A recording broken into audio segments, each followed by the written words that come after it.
Salut tout le monde! Bienvenue à Moment de détente. Aujourd'hui, j'ai une grande nouvelle pour vous. La petite famille vient de s'agrandir. J'ai fait un nouvel achat et, sans plus attendre, je vous montre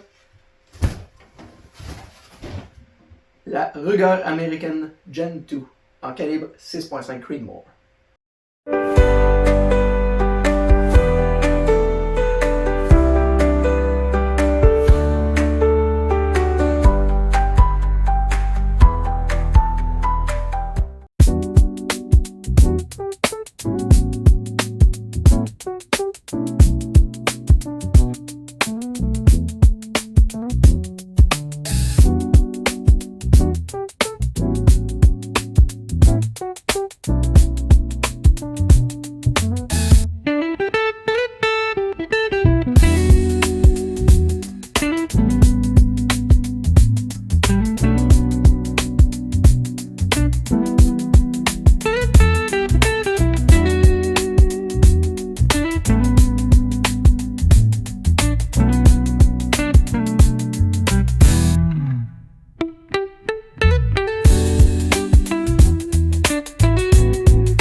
Sortie de la boîte, cette carabine-là, premièrement, quand tu la tiens dans tes mains, tu as vraiment l'impression que tu tiens une carabine qui coûte vraiment plus cher à l'achat.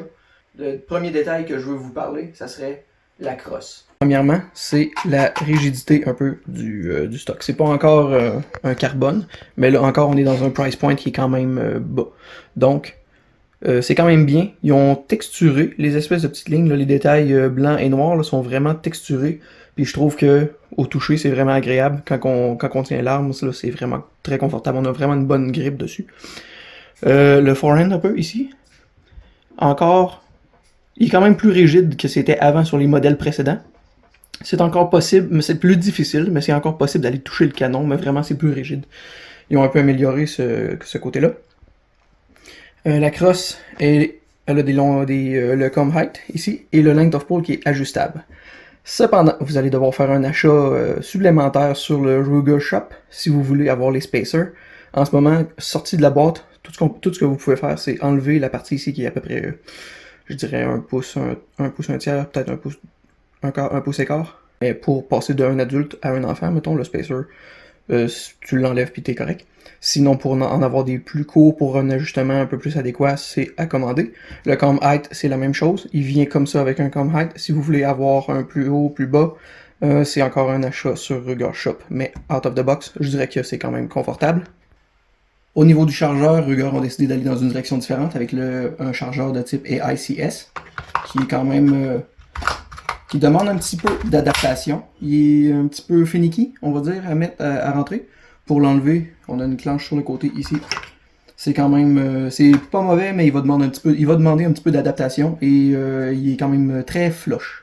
C'est sûr que c'est mieux que ce soit serré que d'avoir un chargeur qui gigote quand il est inséré. Mais il demande un petit peu d'adaptation. Un point qui est un petit plus quand même intéressant, c'est que la carabine vient équipée avec une rail Picatinny et un muzzle brake, sans avoir besoin de faire d'achat supplémentaire. C'est out of the box de compagnie comme ça. Le canon flûté en spirale est un petit détail qui est quand même très apprécié parce que c'est vraiment... ça fait un bon fini, ça fait vraiment ça donne un look qui est vraiment très très agréable à regarder. Et la carabine vient avec un Cerakote de compagnie.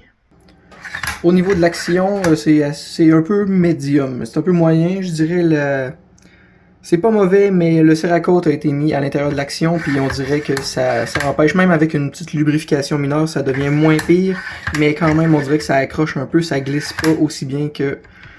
J'ai pas l'impression que ça glisse aussi bien que les modèles précédents. La descente du knob est un petit peu dure aussi, mais ça, c'est des détails que, d'après moi, avec le temps et l'usure un petit peu, là, ça va se régler, mais out of the box, ça manque un petit peu. La carabine vient avec la détente Marksman, comme sur toutes les Ruger américaines. C'est un peu comme la AccuTrigger de Savage, qui vient avec le petit Trigger Blade. Dans le fond, c'est une sécurité. Si ça ici, c'est pas engagé, on ne peut pas tirer la détente. Donc, une fois que ça s'engage, ça brise quand même. C'est pas la meilleure... D'après moi, le premier upgrade que je vais faire sur ces carabines-là, ça va être le trigger. Parce que je suis même pas capable de dire si c'est un stage ou 2 stages. Soit c'est un stage qui a un creep, ou c'est un 2 stages qui a un premier stage vraiment très court. On voit que le trigger, il a le temps de bouger un petit peu, mais vraiment minime avant que le coup parte. Le safety qui est rendu un blade à 3 positions, comme ça ici. On a ici la position complètement barrée. On ne peut pas lever le verrou, enfin, parce qu'avant, on pouvait lever le verrou même quand on était verrouillé. Il n'y avait aucune façon de verrouiller le verrou, ce qui était très désagréable. Deuxième position, c'est encore, on peut pas faire feu, mais on peut lever le verrou. Et ensuite, on peut ouvrir et on peut tirer, donc faire feu. Un petit point négatif pour ceux qui sont un petit peu plus maniaques, qui vont avoir tendance à pas toujours faire appel à un armurier, qui vont avoir un tournevis dynamométrique, qui ont l'habitude d'enlever leur mécanisme de la crosse. Malheureusement, c'est un petit peu un défaut. C'est pas un énorme défaut, mais c'est un défaut. Si vous voulez enlever la crosse, il y a une vis ici et l'autre vis se trouve en dessous, ici, du loquet du magazine. Donc le système ici, la gâchette, l'espèce de petite clips, il faut absolument qu'elle soit démontée parce que la vis est en dessous ici. C'est une étape de plus qu'on pourrait s'être passé, honnêtement. Donc aujourd'hui, je ne ferai pas le test. Je vais faire une autre vidéo éventuellement pour ce qui va être de la précision quand je vais avoir fait des tests de grouping pour voir si la carabine performe bien. Par contre, en ce moment, j'ai juste envie, à la base, là, en le tenant dans mes mains, j'ai envie, côté ergonomique, j'ai vraiment hâte de l'utiliser. C'est une carabine qui est quand même relativement compacte, qui est légère, je crois, tout dépendamment du calibre. Je pense qu'en 6.5 Creedmoor, c'est 6 livres et 3 onces. C'est quand même léger, c'est vraiment pratique, c'est quelque chose que j'ai vraiment hâte d'utiliser à la chasse.